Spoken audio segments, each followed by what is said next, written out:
Hi friends, ഏവർക്കും മറ്റൊരു വീഡിയോയിലേക്ക് സ്വാഗതം. അപ്പോൾ കഴിഞ്ഞ ക്ലാസ്സിലൊക്കെ നമ്മൾ എന്താണ് ചെയ്തതെന്ന് വെച്ചാൽ, കഴിഞ്ഞ ക്ലാസ്സിൽ നമ്മൾ അപവർത്തനത്തിനെ കുറിച്ച് നമ്മൾ വിശദമായിട്ട് പഠിക്കുകയുണ്ടായി. ഇനി ഇന്നത്തെ ക്ലാസ്സിലോട്ട് വരുമ്പോൾ നമ്മൾ കഴിഞ്ഞ ഒരുപാട് ക്ലാസ്സിലായിട്ട് നമ്മൾ ചെയ്ത് വായുവിൽ നിന്ന് പ്രകാശം ജലത്തിലോട്ട് പോകുന്നു, വായുവിൽ നിന്ന് ഗ്ലാസ്സിലോട്ട് പോകുന്നു, അങ്ങനെയുള്ള കേസുകളാണ് നമ്മൾ കഴിഞ്ഞ ക്ലാസ്സുകളിലായിട്ട് ചെയ്തത്. എയറിൽ നിന്ന് വാട്ടറിലോട്ട്, എയറിൽ നിന്ന് ഗ്ലാസ്സിലോട്ട് ലൈറ്റ് മൂവ് ചെയ്യണ കുറച്ച് കേസുകളൊക്കെ നമ്മൾ കണ്ടത്. ഇനി നമുക്ക് തിരിച്ചൊന്ന് ആലോചിച്ച് നോക്കാം, തിരിച്ച് ചിന്തിച്ച് നോക്കാം. ജലത്തിൽ നിന്ന് പ്രകാശം വായുവിലോട്ട് വരുന്ന ഒരു അവസ്ഥ നമുക്കൊന്ന് പരിഗണിച്ച് നോക്കാം. അതായത് വാട്ടറിൽ നിന്ന് എയറിലോട്ട് ലൈറ്റ് വരുമ്പോൾ എന്താ സംഭവിക്കുന്നത് നോക്കാം. അപ്പോൾ ഞാൻ സ്വാഭാവികമായിട്ടും നേരത്തെ ചെയ്ത പോലെ മീഡിയ ഉണ്ട്, ഇവിടെ എയറാണ്, ഇവിടെ വാട്ടറാണ്. കഴിഞ്ഞ ക്ലാസ്സുകളിലൊക്കെ നമ്മൾ ചെയ്തത് വായുവിൽ നിന്ന് പ്രകാശം ജലത്തിലോട്ട് വരികയായിരുന്നു. ഇപ്പോൾ ഞാൻ എന്താ ചെയ്യാൻ പോകുന്നത്, ഞാൻ എന്ത് ചെയ്തു, നേരെ തിരിച്ച് ജലത്തിൽ നിന്ന് എയറിലോട്ട് അല്ലെങ്കിൽ വായുവിലോട്ട് പ്രകാശം കടത്തിവിടാൻ പോകണേ. സ്വാഭാവികമായിട്ടും നേരത്തൊക്കെ സംഭവിച്ച പോലെ നമ്മൾ പ്രകാശം ചെരിഞ്ഞിട്ടാണ് സംഭവിക്കുന്നത്, വാട്ടറിൽ നിന്ന് എയറിലോട്ടാണ്. സ്വാഭാവികമായിട്ടും പ്രകാശിക സാന്ദ്രതയിൽ, ഒപ്റ്റിക്കൽ ഡെൻസിറ്റിയിൽ ഡിഫറൻസ് ഉണ്ട്.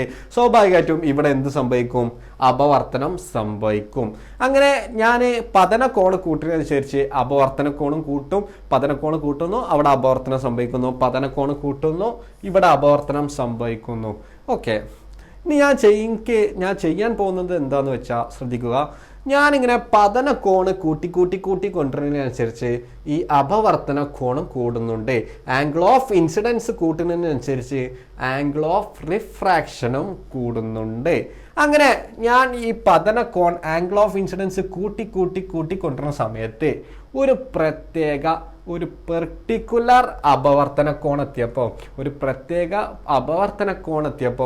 ഈ ആംഗിൾ ഓഫ് റിഫ്രാക്ഷൻ 90 ഡിഗ്രി ആയി. അതായത് ആംഗിൾ ഓഫ് ഇൻസിഡൻസ് കൂട്ടുന്നതനുസരിച്ച് ഇതാണ് ആംഗിൾ ഓഫ് ഇൻസിഡൻസ്, ഇതാണ് ആംഗിൾ ഓഫ് റിഫ്രാക്ഷൻ. പതനകോൺ, അപവർത്തനക്കോൺ. പതനക്കോൺ കൂട്ടി കൊണ്ടുവരുന്നതനുസരിച്ച് അപവർത്തനക്കോണും എന്ത് ചെയ്യുന്നുണ്ട്, കൂടി വരുന്നുണ്ട്. ഒരു പ്രത്യേക പതനക്കോൺ എത്തിയപ്പം അപവർത്തനക്കോണ് എത്രയാണ്, 90 ഡിഗ്രി. ഒരു പെർട്ടിക്കുലർ ആംഗിൾ ഓഫ് ഇൻസിഡൻസ് എത്തിയപ്പോൾ, ഇത് എത്രയാണെന്ന് എനിക്കറിയില്ല, ഒരു പ്രത്യേക ആംഗിൾ ഓഫ് ഇൻസിഡൻസ് എത്തിയപ്പോൾ ആംഗിൾ ഓഫ് റിഫ്രാക്ഷൻ 90 ഡിഗ്രി എത്തി. അങ്ങനെ ആംഗിൾ ഓഫ് റിഫ്രാക്ഷൻ അപവർത്തന കോൺ 90 ഡിഗ്രി ആവുന്ന സമയത്ത് പതനകോൺ എത്രയാണോ ആ അളവിനെ നമ്മൾ വിളിക്കണ പേരാണ് ക്രിറ്റിക്കൽ കോൺ, അല്ല ക്രിറ്റിക്കൽ ആംഗിൾ. ഒന്നും കൂടി പറഞ്ഞു തരാം. അപവർത്തന കോൺ ആംഗിൾ ഓഫ് റിഫ്രാക്ഷൻ 90 ഡിഗ്രി ആവുന്ന സമയത്ത് ഈ പതന കോൺ ആംഗിൾ ഓഫ് ഇൻസിഡൻസ് എത്രയാണോ അതിനെ പറയുന്ന പേരാണ് ക്രിറ്റിക്കൽ കോൺ. അപ്പോൾ വാട്ട് ഈസ് ക്രിറ്റിക്കൽ ആംഗിൾ എന്ന് ചോദിച്ചിട്ടുള്ളൂ. Is angle of incidence. അതെന്താണ്, ആംഗിൾ ഓഫ് ഇൻസിഡൻസ് ആണ്. എപ്പോഴത്തെ at which angle of refraction is 90 degree. Angle of refraction 90 degree ആണ് സമയത്ത് അവിടുത്തെ ആംഗിൾ ഓഫ് ഇൻസിഡൻസ് എത്രയാണോ അതിനെ നമ്മൾ വിളിക്കണ പേരാണ് ക്രിറ്റിക്കൽ ആംഗിൾ. ഇപ്പോൾ നമുക്കറിയാം, നമ്മുടെ ടെക്സ്റ്റ് ബുക്കിലുണ്ട് ജലത്തിൻ്റെ ക്രിറ്റിക്കൽ കോൺ എന്ന് പറയുന്നത് 48.6 ഡിഗ്രി ആണ് എന്നുള്ളതാണ്. അപ്പോൾ അതിന് നമ്മൾ മനസ്സിലാക്കേണ്ടത് എന്താണ്, ഈ 48 ഇവിടെ പതന കോൺ ആംഗിൾ ഓഫ് ഇൻസിഡൻസ് 48.6 ഡിഗ്രി ആകുമ്പോൾ അപവർത്തന കോൺ എത്രയായിരിക്കും, 90 ഡിഗ്രി ആയിരിക്കും. അതിനെയാണല്ലോ നമ്മൾ ക്രിറ്റിക്കൽ കോൺ എന്ന് വിളിച്ചത്. അപ്പോൾ ക്രിറ്റിക്കൽ കോൺ എന്ന് പറഞ്ഞാൽ അപവർത്തന കോൺ 90 ഡിഗ്രി ആണോ സമയത്ത് പതന കോൺ എത്രയാണോ അതാണ് ക്രിറ്റിക്കൽ കോൺ എന്ന് വിളിച്ചത്. അപ്പോൾ ജലത്തിന്റെ 48.6 എന്ന് പറഞ്ഞാൽ അർത്ഥം ഇവിടെ ജലത്തിൽ നിന്ന് വായുവിലോട്ട് പ്രകാശം കടക്കുമ്പോൾ പതന കോൺ 48.6 ഡിഗ്രി ആണോ സമയത്ത് ഈ അപവർത്തന കോൺ എത്രയായിരിക്കും, 90 ഡിഗ്രി ആയിരിക്കും. പിന്നെ ഗ്ലാസിന്റെ ക്രിറ്റിക്കൽ കോൺ എന്ന് പറയുന്നത് 42 ഡിഗ്രി ആണെന്ന് നമുക്കറിയാം. അത് നമ്മൾ എന്താ മനസ്സിലാക്കുന്നത്, ഗ്ലാസിൽ നിന്ന് പ്രകാശം പോണ സമയത്ത് പതന കോൺ 42 ഡിഗ്രി ആവുമ്പോൾ അപവർത്തന കോൺ എന്തായിരിക്കും, 90 ഡിഗ്രി ആയിരിക്കും. അപ്പോൾ ക്രിറ്റിക്കൽ കോൺ കൊണ്ട് ഇത്ര അർത്ഥമാക്കുന്നുള്ളൂ. ഈ അപവർത്തന കോൺ ആംഗിൾ ഓഫ് റിഫ്രാക്ഷൻ 90 ഡിഗ്രി ആണ് സമയത്ത് പതന കോൺ എത്രയാണോ അതിനെയാണ് നമ്മൾ എന്ത് വിളിച്ചത്, ക്രിറ്റിക്കൽ കോൺ എന്ന് വിളിച്ചത്. Critical what is critical angle എന്ന് വെച്ചാൽ angle of incidents at which angle of refraction is 90 degree. ആ കാര്യം മനസ്സിലാക്കി പഠിക്കുക, കാണാപ്പാഠം പഠിക്കാതിരിക്കുക. അപവർത്തന കോൺ 90 ഡിഗ്രിയാണ് സമയത്ത് പതന കോൺ എത്രയാണോ അതാണ് എന്ത് ക്രിറ്റിക്കൽ കോൺ. ഓക്കെ, അപ്പോൾ നമ്മൾ ക്രിറ്റിക്കൽ കോൺ എന്താന്ന് പഠിച്ചു. അപവർത്തന കോൺ 90 ആകുമ്പോൾ പതന കോൺ എത്രയാണോ അതാണ് ക്രിറ്റിക്കൽ കോൺ. അങ്ങനെയുള്ള ജലത്തിന്റെ ക്രിറ്റിക്കൽ കോൺ 48.6 ആണെന്ന് നമ്മുടെ ടെക്സ്റ്റ് ബുക്കിലുണ്ട്. ഇപ്പോൾ വരുന്ന പ്രകാശരശ്മി ആംഗിൾ ഓഫ് ഇൻസിഡൻസ് ക്രിറ്റിക്കൽ കോണിനേക്കാൾ കൂടുതലാണെന്ന് വിചാരിക്കുക. കാരണം നമുക്കറിയാം വാട്ടറിന്റെ ക്രിറ്റിക്കൽ കോൺ എന്ന് പറയുന്നത് 48.6 ഡിഗ്രിയാണ്. ഇനിയിപ്പോൾ വരുന്ന ആംഗിൾ ഓഫ് ഇൻസിഡൻസ് ഒരു 50 ആണെന്ന് വിചാരിച്ചോളി, പതനരശ്മി 50 ഡിഗ്രി ആണെന്ന് വിചാരിച്ചോളി. അങ്ങനെ ഒരു പ്രകാശരശ്മി ക്രിറ്റിക്കൽ കോണിനേക്കാൾ കൂടിയ ആംഗിളിലാണ് വന്ന് പതിക്കുന്നതെങ്കിൽ, ക്രിറ്റിക്കൽ ആംഗിളിനേക്കാൾ കൂടിയ ആംഗിളിലാണ് വന്ന് പതിക്കണമെങ്കിൽ ആ പ്രകാശരശ്മി അപവർത്തനം സംഭവിക്കാതെ അതേ മാധ്യമത്തിലേക്ക് തന്നെ ചെരിഞ്ഞ് പതിക്കും. അതായത് ഒരു ആംഗിൾ ഓഫ് ഇൻസിഡൻസ് ക്രിറ്റിക്കൽ ആംഗിളിനേക്കാൾ കൂടുതലാണെങ്കിൽ ആ റിഫ്രാക്ഷൻ സംഭവിക്കാതെ അതേ മീഡിയത്തിൽ തന്നെ തിരിച്ചു വരും. It's come back to same medium. ആ ഒരു പ്രതിഭാസത്തെ വിളിക്കുന്ന പേരാണ് ടോട്ടൽ ഇന്റേണൽ റിഫ്രാക്ഷൻ, പൂർണ്ണാന്തര പ്രതിപതനം. ടോട്ടൽ ഇന്റേണൽ റിഫ്ലക്ഷൻ, പൂർണ്ണാന്തര പ്രതിപതനം. അപ്പോൾ പൂർണ്ണാന്തര പ്രതിപതനം എന്ന് പറഞ്ഞാൽ ഇപ്പോൾ വരുന്ന പ്രകാശരശ്മി ക്രിറ്റിക്കൽ കോണിനേക്കാൾ കൂടുതലാണെങ്കിൽ ആ പ്രകാശം അപവർത്തനം സംഭവിക്കാതെ അതേ മാധ്യമത്തിലേക്ക് തന്നെ ചെരിഞ്ഞു പതിക്കും.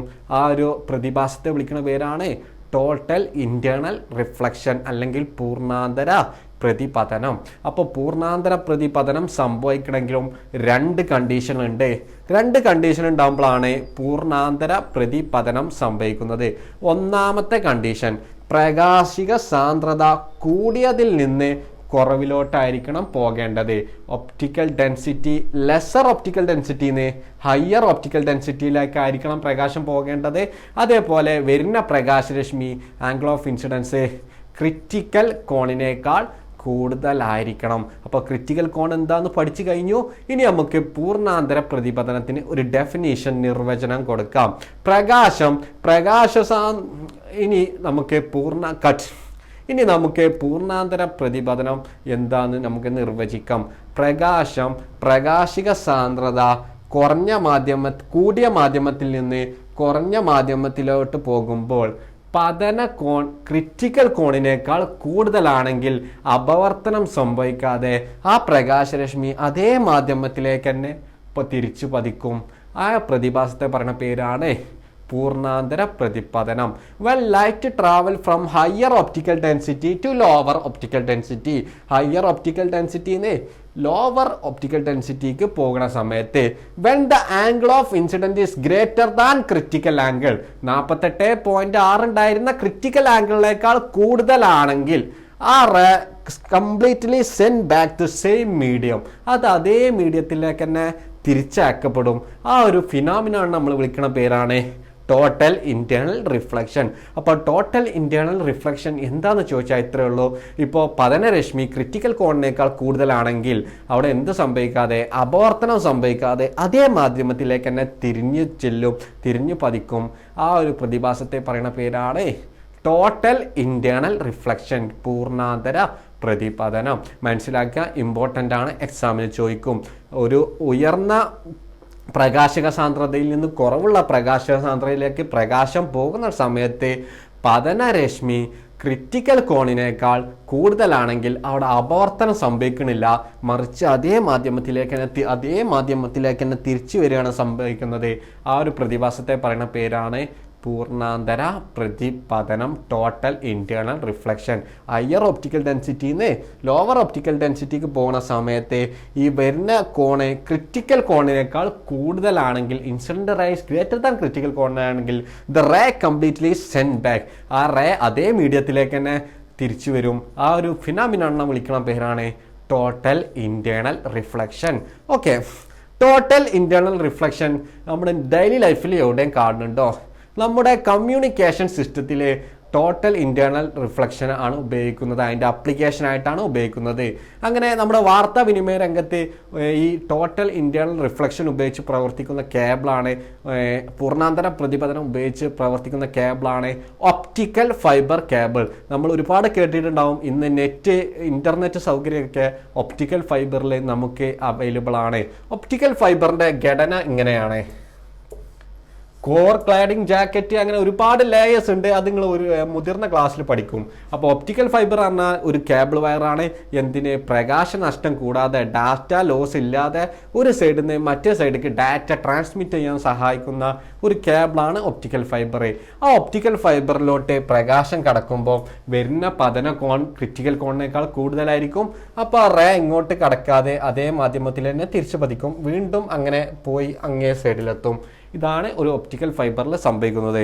അപ്പോൾ ഒപ്റ്റിക്കൽ ഫൈബർ എന്ന് പറഞ്ഞാൽ പ്രകാശനഷ്ടം കൂടാതെ ഡാറ്റ ട്രാൻസ്ഫർ ചെയ്യാൻ ഉപയോഗിക്കുന്ന കേബിളാണ്. അത് വാർത്താവിനിമയ രംഗത്തെ കമ്മ്യൂണിക്കേഷൻ സിസ്റ്റത്തിൽ നമ്മൾ ഉപയോഗിക്കുന്നതാണ്. അപ്പോൾ ടോട്ടൽ ഇൻറ്റേർണൽ റിഫ്ലക്ഷൻ്റെ ഒരു ആപ്ലിക്കേഷനായിട്ട് നമുക്ക് പറയാം വാർത്താവിനിമയ രംഗത്തെ കമ്മ്യൂണിക്കേഷൻ സിസ്റ്റത്തിൽ നമ്മൾ ഉപയോഗിക്കുന്നു. പിന്നെ എൻഡോസ്കോപ്പി, നമ്മൾ ആധുനിക ചികിത്സാ രീതിയിൽ ഇൻറ്റേർണൽ ഓർഗൻസിൻ്റെ പിക്ചർ എടുക്കാനൊക്കെ നമ്മൾ എൻഡോസ്കോപ്പി ചെയ്യാമെന്ന് കേട്ടിട്ടുണ്ട്. അവിടെയും നമ്മൾ എന്താണ് ഉപയോഗിക്കുന്നത്? ടോട്ടൽ ഇൻറ്റേർണൽ റിഫ്ലക്ഷൻ ആണ്. ജസ്റ്റ് ഓർമ്മയിലുണ്ടാകുക, എക്സാമിന് ചോദിച്ചാൽ രണ്ടൊരു ഉദാഹരണം എഴുതാൻ നിങ്ങൾ പഠിച്ചു വെക്കുക. അപ്പോൾ ടോട്ടൽ ഇൻറ്റേർണൽ റിഫ്ലക്ഷൻ എന്ന് പറഞ്ഞാൽ ഇത്രയേ ഉള്ളൂ. ക്രിറ്റിക്കൽ കോണിനേക്കാൾ കൂടുതലാണ് ഇൻസിഡൻറ്റ് റേ എങ്കിൽ ആ റേ ആ മാധ്യമത്തിലേക്ക് തന്നെ, അതേ മീഡിയത്തിലേക്ക് തന്നെ തിരിഞ്ഞു പതിക്കും. അതാണ് ടോട്ടൽ ഇൻറ്റേർണൽ റിഫ്ലക്ഷൻ, പൂർണ്ണാന്തര പ്രതിപതനം. അതുപയോഗിച്ചിട്ട് നമുക്ക് ഒപ്റ്റിക്കൽ ഫൈബറുണ്ട്, എൻഡോസ്കോപ്പിയും ചെയ്യാവുന്നതാണ്. വാർത്താവിനിമയ രംഗത്തും ആധുനിക ചികിത്സാ രംഗത്തും നമ്മൾ എന്ത് ചെയ്യുന്നുണ്ട്? ഈ പൂർണ്ണാന്തര പ്രതിപതനം ഉപയോഗിക്കുന്നുണ്ട്. ഇനി നമുക്ക് അടുത്ത് പഠിക്കാനുള്ള ലെൻസുകളെ കുറിച്ചാണ്. എന്താണ് lens? What is lens? Lens എന്ന് പറഞ്ഞാൽ ഗോള ഉപരിതലത്തോട് കൂടിയ സുതാര്യ മാധ്യമമാണ് lens. Lens is a transparent medium having spherical surface. നമ്മൾ ഒരുപാട് ലെൻസുകളെ കുറിച്ചിട്ട് കേട്ടിട്ടുണ്ടാവും. Concave, convex, plano concave, plano convex. എന്നാൽ നമുക്കിവിടെ പഠിക്കാനുള്ളത് കോൺകേവ് ലെൻസും കോൺവെക്സ് ലെൻസുമാണ്. അപ്പോൾ എന്താണ് ലെൻസ് എന്ന് നോക്കാം, ലെൻസിൻ്റെ കാര്യങ്ങൾ എങ്ങനെയൊക്കെയാണെന്ന് നോക്കാം. ഇപ്പോൾ നമ്മൾ പറഞ്ഞു ഗോള ഉപരിതലങ്ങളോട് കൂടിയ സുതാര്യ മാധ്യമമാണ്, സ്പെറിക്കൽ സർഫസുള്ള ട്രാൻസ്പെറൻറ്റ് മീഡിയമാണ് ലെൻസ് എന്ന് പറഞ്ഞു. അങ്ങനെയാണെങ്കിൽ ഞാൻ രണ്ട് ഗോള ഉപരിതലം, സ്പെറിക്കൽ സർഫസ് ഇങ്ങനെയാണ് എടുത്തതെന്ന് വിചാരിച്ചോളൂ. അങ്ങനെയാണെങ്കിൽ ഈ ഭാഗം അതൊരു ലെൻസായിട്ട് ആക്ട് ചെയ്യും. അതിന് നമ്മൾ വിളിച്ച പേരാണ് കോൺകേവ് ലെൻസ്. അതായത് കോൺകേവ് ലെൻസിൻ്റെ ഷേപ്പ് ഇങ്ങനെയാണ്. ഇനി രണ്ട് ഗോള ഉപരിതലം ഞാൻ ഇങ്ങനെയാണ് എടുത്തതെന്ന് വിചാരിച്ചോളൂ. അങ്ങനെയാണെങ്കിൽ ഈ സെൻറ്റർ പോർഷനെ ഒരു ലെൻസായിട്ട് ആക്ട് ചെയ്യും. അതിനെ നമ്മൾ കോൺവെക്സ് ലെൻസ് എന്ന് വിളിക്കും. അതിൻ്റെ ഷേപ്പ് ഇങ്ങനെയാണ്. അപ്പോൾ രണ്ട് ലെൻസാണ് നമുക്കുള്ളത്, കോൺകേവ് ലെൻസും കോൺവെക്സ് ലെൻസും. ഓക്കെ, രണ്ട് ലെൻസിൻ്റെയും സെൻട്രൽ പോർഷന്, ലെൻസിൻ്റെ എക്സാക്റ്റ് സെൻട്രൽ പോർഷന് പറയുന്ന പേരാണ് പ്രകാശിക കേന്ദ്രം. ഈ പോയിന്റിനെ വിളിക്കുന്ന പേരാണ് പ്രകാശിക കേന്ദ്രം. ലെൻസിൻ്റെ സെൻട്രൽ പോർഷനെ പറയുന്ന പേരാണ് പ്രകാശിക കേന്ദ്രം അഥവാ ഒപ്റ്റിക് സെൻറ്റർ. പ്രകാശിക കേന്ദ്രം എന്ന് പറഞ്ഞാൽ ഇവിടെ ഈ ലെൻസിൻ്റെ എക്സാക്റ്റ് സെൻറ്റർ, ഇവിടെയും ഈ എക്സിൻ്റെ എക്സാക്റ്റ് സെൻറ്റർ. ഇനി അടുത്തത്, ഈ ലെൻസിൻ്റെ ഭാഗമായിട്ട് വരുന്ന സ്പെറിക്കൽ സർഫസ് ഗോള ഉപരിതലങ്ങളില്ലേ, അതിൻ്റെ സെൻട്രൽ പോർഷനെ പറയുന്ന പേരാണ് വക്രതാ കേന്ദ്രം. ഈ രണ്ട് സെൻട്രൽ പോർഷനെ പറയുന്ന പേരാണ് വക്രതാ കേന്ദ്രം അല്ലെങ്കിൽ സെൻറ്റർ ഓഫ് കർവേച്ചർ. ലെൻസിൻ്റെ സെൻട്രൽ പോർഷൻ, പ്രകാശിക കേന്ദ്രം അഥവാ ഒപ്റ്റിക് സെൻറ്റർ.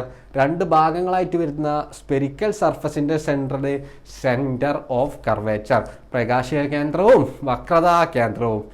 ഇനി ഞാൻ ഈ പ്രകാശിക കേന്ദ്രവും വക്രതാ കേന്ദ്രവും ബന്ധിപ്പിച്ചുകൊണ്ട് ഞാനൊരു സാങ്കല്പിക രേഖ വരയ്ക്കുകയാണെന്ന് വിചാരിച്ചോളൂ. ഇവിടെയും പ്രകാശിക കേന്ദ്രവും വക്രതാ കേന്ദ്രവും ബന്ധിപ്പിച്ചുകൊണ്ട് ഞാനൊരു സാങ്കല്പിക രേഖ വരയ്ക്കുകയാണെങ്കിൽ അതിനെ വിളിക്കുന്ന പേരാണ് മുഖ്യ അക്ഷം അഥവാ പ്രിൻസിപ്പൽ ആക്സിസ്. അപ്പോൾ നമ്മൾ ലെൻസിനെ കുറിച്ച് ഇത്രേ പറഞ്ഞിട്ടുള്ളൂ. ഗോള ഉപരിതലങ്ങളോട് കൂടിയ സുതാര്യ മാധ്യമമാണ് ലെൻസ്. കോൺകേവ് ഉണ്ട്, കോൺവെക്സ് ഉണ്ട്. കോൺകേവ് ആയാലും കോൺവെക്സ് ആയാലും അതിൻ്റെ എക്സാക്റ്റ് സെൻറ്ററിനെ നമ്മൾ വിളിക്കുന്ന പേരായിരുന്നു പ്രകാശിക കേന്ദ്രം അല്ലെങ്കിൽ ഒപ്റ്റിക് സെൻറ്റർ. പിന്നെ അതിൻ്റെ ഭാഗമായിട്ട് വരുന്ന ഗോള ഉപരിതലത്തിൻ്റെ സെൻറ്റർ പോർഷൻ നമ്മൾ വിളിച്ച പേരാണ് വക്രതാ കേന്ദ്രം, സെൻറ്റർ ഓഫ് കർവേച്ചർ.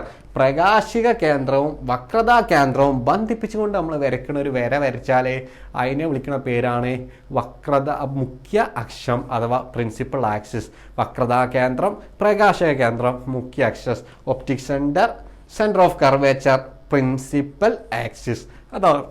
അതാണ് ഇനീഷ്യലി ലെൻസിനെ കുറിച്ച്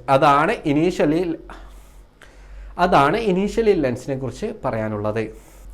ഓക്കെ, ഇനി നമ്മൾ 8ാം ക്ലാസ്സിലൊക്കെ 8ലും 9ലും പഠിച്ച കാര്യമാണ് ലെൻസിൻ്റെ മുഖ്യ ഫോക്കസ് അഥവാ പ്രിൻസിപ്പൽ ഫോക്കസ് എന്താണെന്നുള്ളതാണ്. അങ്ങനെ നമുക്ക് കോൺകേവിൻ്റെയും കോൺവെക്സിൻ്റെയും പ്രിൻസിപ്പൽ ഫോക്കസ് എങ്ങനെയാണ്, അതെങ്ങനെ വരയ്ക്കുക എന്നുള്ളതൊക്കെ പഠിക്കണം.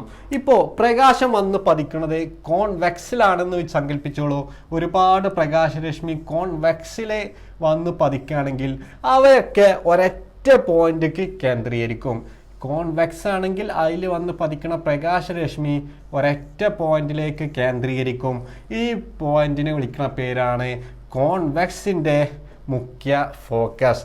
ആ പോയിന്റിനെ വിളിക്കുന്ന പേരാണ് ഒരു കോൺവെക്സ് ലെൻസിൻ്റെ മുഖ്യ ഫോക്കസ്. ഇനി നേരെ മറിച്ച് പ്രകാശം വന്ന് പതിക്കുന്നത് കോൺകേവിലാണെന്ന് സങ്കല്പിച്ചോളൂ. അവയൊക്കെ എന്തും നേരത്തെ ഒരൊറ്റ പോയിന്റിലേക്ക് കൺവേർട്ട് ചെയ്യുകയാണെങ്കിൽ ഇവ ഡൈവേർജ് ചെയ്യും, ഇവരെ പരസ്പരം അകന്ന് പോകും. ആ അകലുന്ന പോയിന്റൊക്കെ ഞാൻ കൂട്ടി യോജിപ്പിച്ചിട്ട് ഞാൻ ഈ സൈഡിൽ നിന്ന് നോക്കുന്ന സമയത്ത് പ്രകാശം ഇവിടെ നിന്ന് പുറപ്പെടുന്ന പോലെ തോന്നും.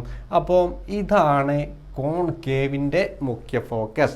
മനസ്സിലാക്കുക, കോൺവെക്സ് ആണെങ്കിൽ പ്രകാശം ഒരൊറ്റ പോയിന്റിലേക്ക് കൺവേർട്ട് ചെയ്യും, കേന്ദ്രീകരിക്കും. ആ പോയിന്റിനെ വിളിക്കുന്ന പേരാണ് principal focus of convex lens. ഇനി കോൺകേവ് ആണെങ്കിൽ ഒരൊറ്റ പോയിന്റിന് പുറപ്പെടുന്ന പോലെ തോന്നും, ആ പോയിന്റിനെ വിളിക്കുന്ന പേരാണ് കോൺകേവിൻ്റെ പ്രിൻസിപ്പൽ ഫോക്കസ്. ടെക്സ്റ്റ് ബുക്കിൽ ചിത്രമുണ്ട്, കോൺകേവിൻ്റെയും കോൺവെക്സിൻ്റെയും ചിത്രം വരച്ച് പ്രിൻസിപ്പൽ ഫോക്കസ് വരച്ച് പഠിക്കുക. അപ്പോൾ അത്രയുമാണ് ലെൻസിനെ കുറിച്ച് പ്രാഥമികമായിട്ട് നമുക്ക് പറയാനുള്ളത്. എന്താണ് ലെൻസ് എന്ന് പഠിച്ചു, പ്രകാശിക കേന്ദ്രം ഒപ്റ്റിക് സെൻറ്റർ എന്താണെന്ന് പഠിച്ചു, വക്രതാ കേന്ദ്രം സെൻറ്റർ ഓഫ് കർവേച്ചർ എന്താണെന്ന് പഠിച്ചു, മുഖ്യ അക്ഷം പ്രിൻസിപ്പൽ ആക്സിസ് എന്താണെന്ന് പഠിച്ചു.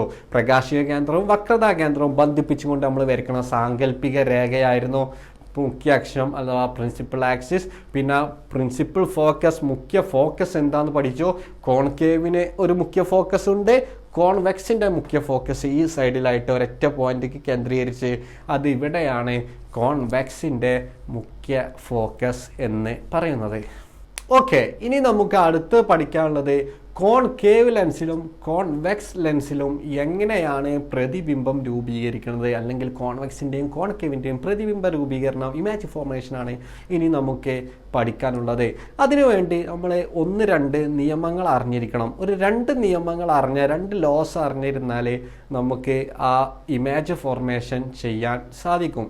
അപ്പോൾ നമ്മൾ പ്രൈമറി ആയിട്ട് അറിഞ്ഞിരിക്കേണ്ട ഒന്നാമത്തെ നിയമമാണ് കോൺകേവ് ആയാലും കോൺവെക്സ് ആയാലും കോൺകേവ് ആയാലും പ്രകാശം പ്രകാശിക കേന്ദ്രത്തിലൂടെ ആ ലെൻസിൻ്റെ എക്സാക്റ്റ് സെൻറ്റർ പോർഷനിലൂടെ ഒപ്റ്റിക് സെൻറ്ററിലൂടെയാണ് കടന്നു പോകണമെങ്കിൽ ആ റേക്ക് ഒരു വ്യത്യാസം ഉണ്ടാവില്ല. അത് അതേപോലെ യാതൊരു വ്യതിയാനം കൂടാതെ യാതൊരു ഡിഫ്ലക്ഷനും കൂടാതെ കടന്നു പോകും.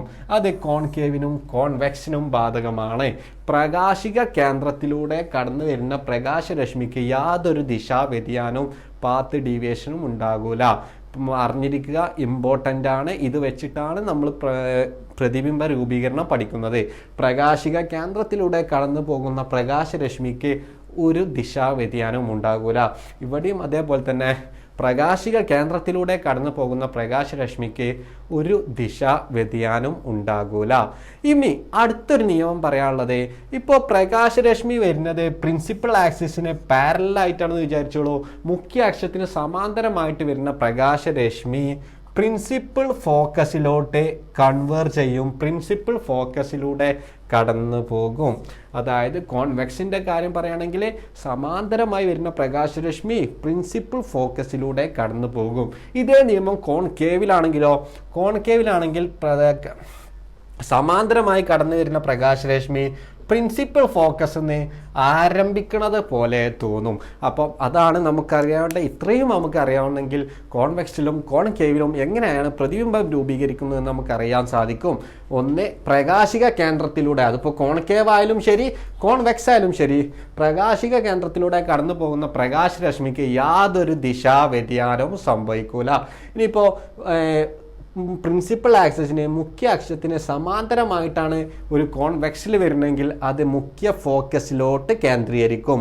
കോൺകേവ് ആണെങ്കിൽ അത് മുഖ്യ ഫോക്കസ് എന്ന് ആരംഭിക്കുന്നത് പോലെ തോന്നും. ഇത്രയും നമുക്കറിയാമെങ്കിൽ കോൺകേവിലും കോൺവെക്സിലും എങ്ങനെയാണ് പ്രതിബിംബം രൂപീകരിക്കുന്നത് എന്ന് നമുക്ക് മനസ്സിലാകും. ഓക്കെ, ഇനി നമുക്ക് ലെൻസിൽ പ്രതിബിംബം എങ്ങനെയൊക്കെയാണ് ഉണ്ടാകുന്നത് നോക്കാം. ഇനിയിപ്പോൾ ഞാനൊരു കോൺവെക്സ് ദർപ്പണമാണ് എടുത്തത്. ഇപ്പോൾ വസ്തു ഇൻഫിനിറ്റി എന്നാണ്, അനന്തതയിൽ നിന്നാണ് വസ്തു വരുന്നെങ്കിൽ നമ്മൾ അതെങ്ങനെയാണ് അതിൻ്റെ പ്രതിബിംബം എന്നാണ് നോക്കുന്നത്. വസ്തു ഇൻഫിനിറ്റിയിലാണെങ്കിൽ, വസ്തു അനന്തതയിലാണെങ്കിൽ നമ്മൾ ആ പ്രകാശരശ്മി സമാന്തര രശ്മിയായിട്ടാണ്, പാരലൽ റേസ് ആണ് കണക്കാക്കുന്നത്.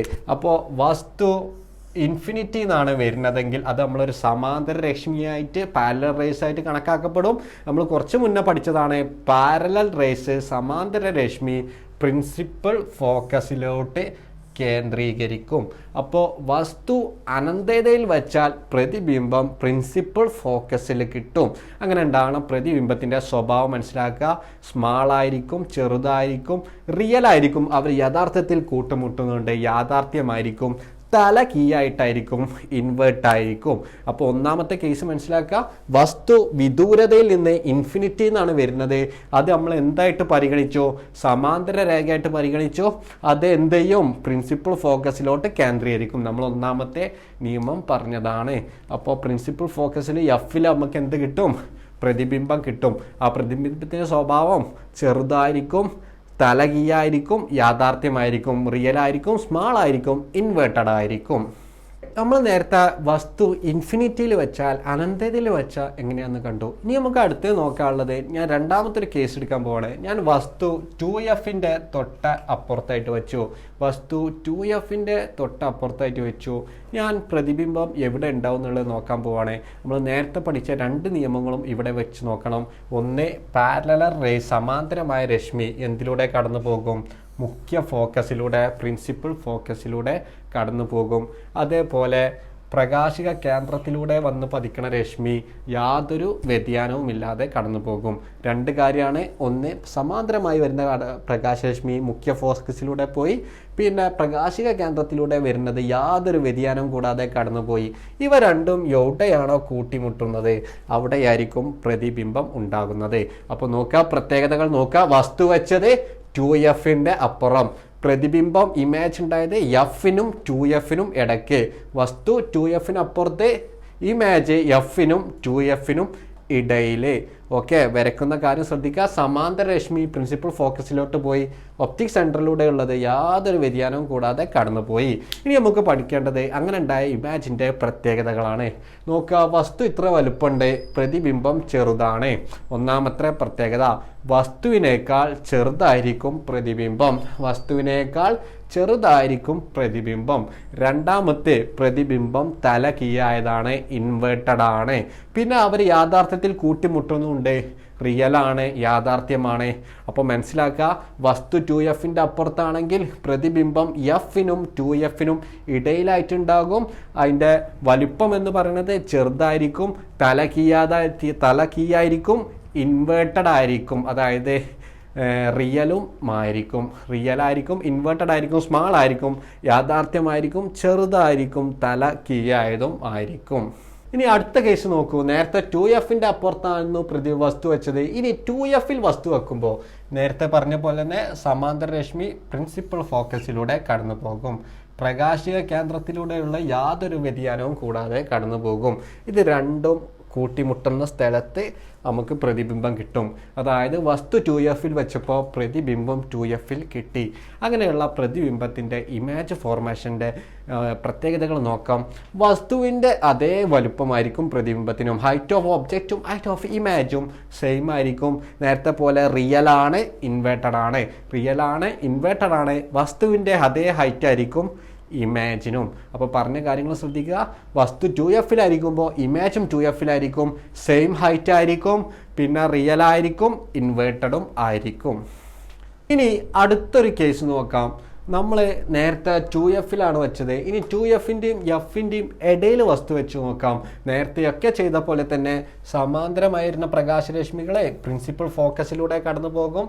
പ്രകാശിക കേന്ദ്രത്തിലൂടെയുള്ളത് ഒരു വ്യതിയാനവും കൂടാതെ കടന്നു പോകും. രണ്ടും കൂട്ടിമുട്ടുന്നിടത്ത് പ്രതിബിംബം ഉണ്ടാകും. അങ്ങനെയുള്ള പ്രതിബിംബത്തിൻ്റെ പ്രത്യേകത നോക്കുക. വസ്തു 2Fനും Fൻ്റെയും ഇടയിലാണ്. പ്രതിബിംബം കിട്ടിയത് 2Fൻ്റെയും അപ്പുറത്താണ്. വസ്തു 2Fൻ്റെയും Fൻ്റെയും ഇടയിലാണെങ്കിൽ പ്രതിബിംബം 2Fൻ്റെ അപ്പുറത്തായിരിക്കും. വസ്തുവിനേക്കാൾ വലുതായിരിക്കും പ്രതിബിംബം. പ്രതിബിംബത്തിൻ്റെ ഹൈറ്റ് ലാർജ് ആയിരിക്കും, ഇൻവേർട്ടഡ് ആയിരിക്കും, തല കീയായിരിക്കും. പിന്നെ യാഥാർത്ഥ്യത്തിൽ അവർ കൂട്ടിമുട്ടുന്നുണ്ട്. അപ്പോൾ റിയൽ ഇമേജ് ആയിരിക്കും, യാഥാർത്ഥ്യ ഇമേജ് ആയിരിക്കും. അപ്പോൾ പ്രത്യേകതകൾ, ഇമേജിൻ്റെ പ്രത്യേകതകൾ മനസ്സിലാക്കുക. വസ്തുവിനേക്കാൾ വലുതായിരിക്കും എന്ത്? പ്രതിബിംബം. അതുപോലെ റിയൽ ആയിരിക്കും, അതുപോലെ ഇൻവേർട്ടഡ് ആയിരിക്കും, യാഥാർത്ഥ്യമായിരിക്കും, അതുപോലെ തല കീയായിട്ടുമായിരിക്കും ഇമേജ് ഉണ്ടാവുക.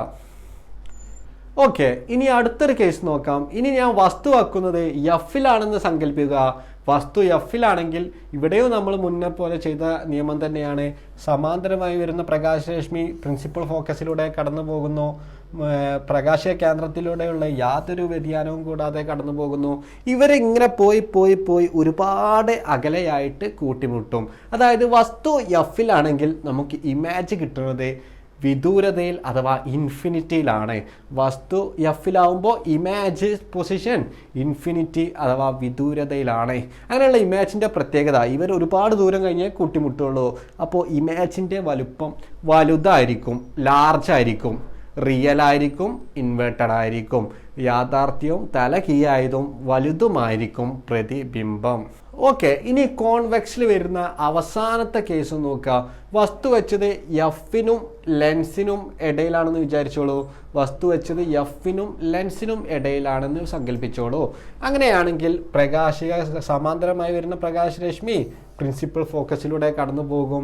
അതുപോലെ പ്രകാശിക കേന്ദ്രത്തിലൂടെയുള്ളത് യാതൊരു വ്യതിയാനവും കൂടാതെ കടന്നു പോകും. അങ്ങനെ പരിശോധിച്ച സമയത്ത് ഇവ രണ്ടും കൂട്ടിമുട്ടല്ല ചെയ്യുന്നത്, പരസ്പരം അകലെയാണ് ചെയ്യുന്നത്.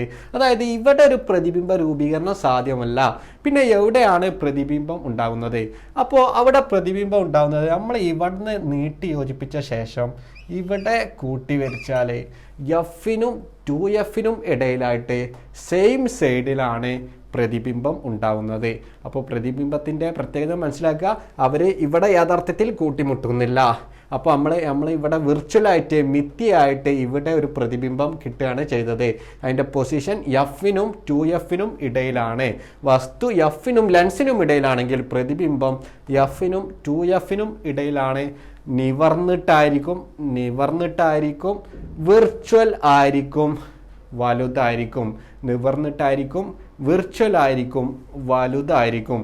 ഇതാണ് പ്രതിബിംബത്തിൻ്റെ പ്രത്യേകത. അപ്പോൾ നമ്മൾ ഇത്ര നേരം സംസാരിച്ചത് കോൺവെക്സിൽ എങ്ങനെ ദർപ്പണം ഉണ്ടാകുന്നത്, അല്ല പ്രതിബിംബം ഉണ്ടാകുന്നു എന്നാണ്. ഇനി നമ്മൾ കോൺകേവിൻ്റെ കാര്യത്തിൽ വരികയാണെങ്കിൽ, കോൺകേവിൽ ഞാൻ Fൻ്റെ അപ്പുറത്തൊരു വസ്തു വെച്ചു, സമാന്തരമായിട്ടൊരു രേഖ വരുന്നുണ്ട്. നമ്മൾ കോൺകേവിൻ്റെ കാര്യത്തിൽ നമ്മൾ പഠിച്ചത് അത് പ്രിൻസിപ്പൽ ഫോക്കസ് എന്ന് ആരംഭിക്കുന്നത് പോലെ തോന്നും.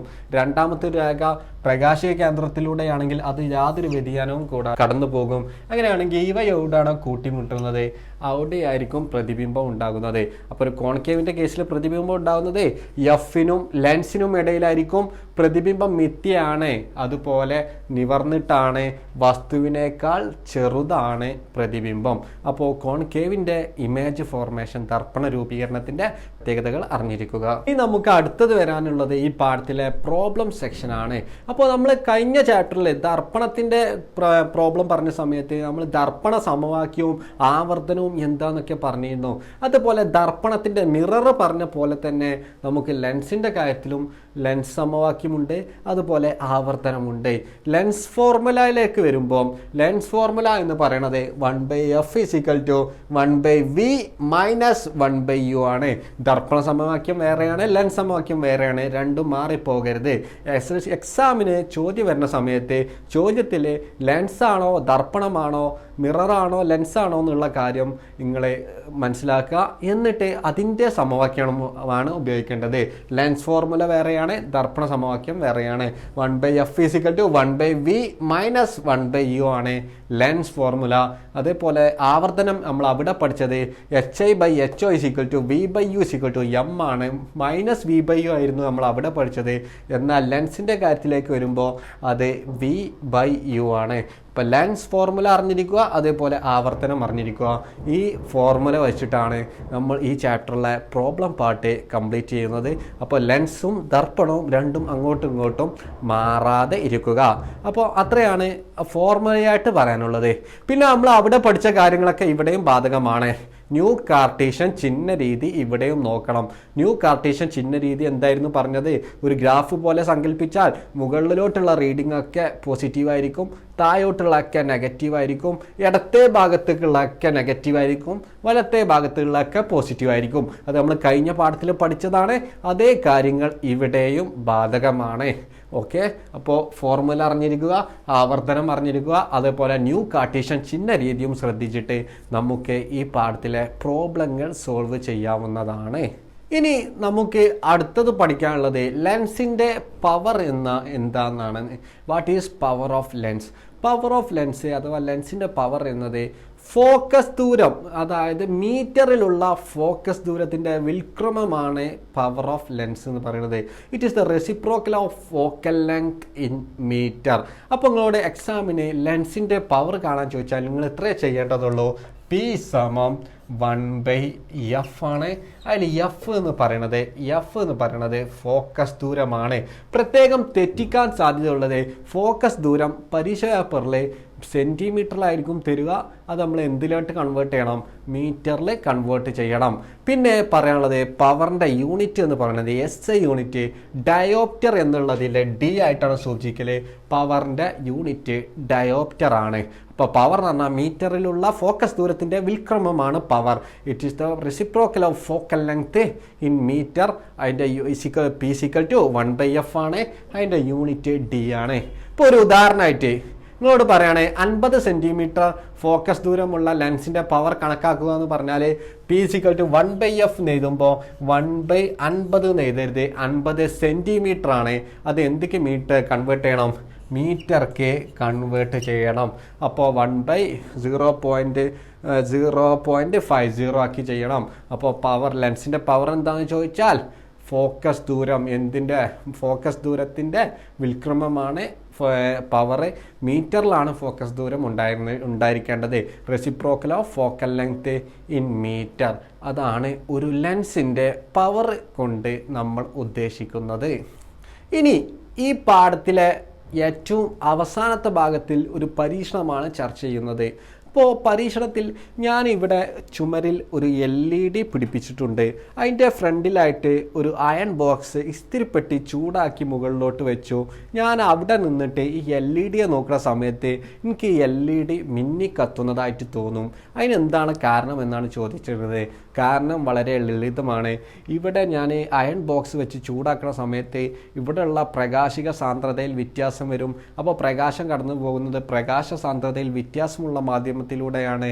അപ്പോൾ എന്ത് ചെയ്യും? സ്വാഭാവികമായിട്ടും അവിടെ അപവർത്തനം സംഭവിക്കും. അങ്ങനെ അപവർത്തനം സംഭവിക്കുന്നതുകൊണ്ടാണ് LED എന്ത് സംഭവിക്കുന്നത്? ഒരു ബ്ലിങ്ക് ആയിട്ട് തോന്നുന്നത്, മിന്നി കത്തുന്നത് പോലെ തോന്നുന്നത്.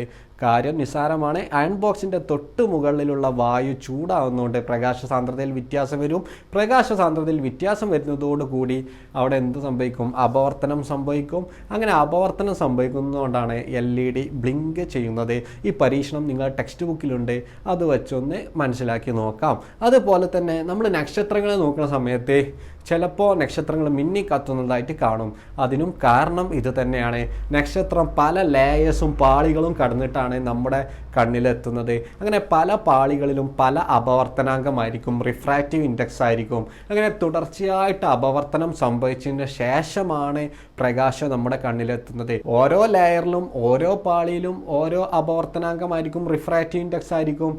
അപ്പോൾ സ്റ്റാറിൽ നിന്നുള്ള പ്രകാശം ഓരോ ലെയറും കടന്നിട്ട് വേണം നമ്മുടെ കണ്ണിലെത്താൻ. അപ്പോൾ തുടർച്ചയായിട്ട് ഓരോ ലെയറിലും വെച്ചിട്ടും എന്ത് സംഭവിക്കും? അപവർത്തനാങ്കം സംഭവിക്കും. അങ്ങനെ അപവർത്തനാങ്കം സംഭവിച്ച് നമ്മുടെ കണ്ണിലെത്തുമ്പോൾ നമുക്ക് എന്തായിട്ട് തോന്നും? നക്ഷത്രം മിന്നുന്നതായിട്ട് തോന്നും. അപ്പോൾ സിമ്പിളായിട്ട് നമുക്ക് നക്ഷത്രം മിന്നുന്നതായിട്ട് തോന്നാൻ കാരണം അപവർത്തനമാണ്, റിഫ്രാക്ഷനാണ്. ഇത്രയുമാണ് നമ്മൾ ഈ പാഠത്തിൽ ചർച്ച ചെയ്യുന്നത്. എല്ലാവർക്കും മനസ്സിലായെന്ന് പ്രതീക്ഷിക്കുന്നു. താങ്ക്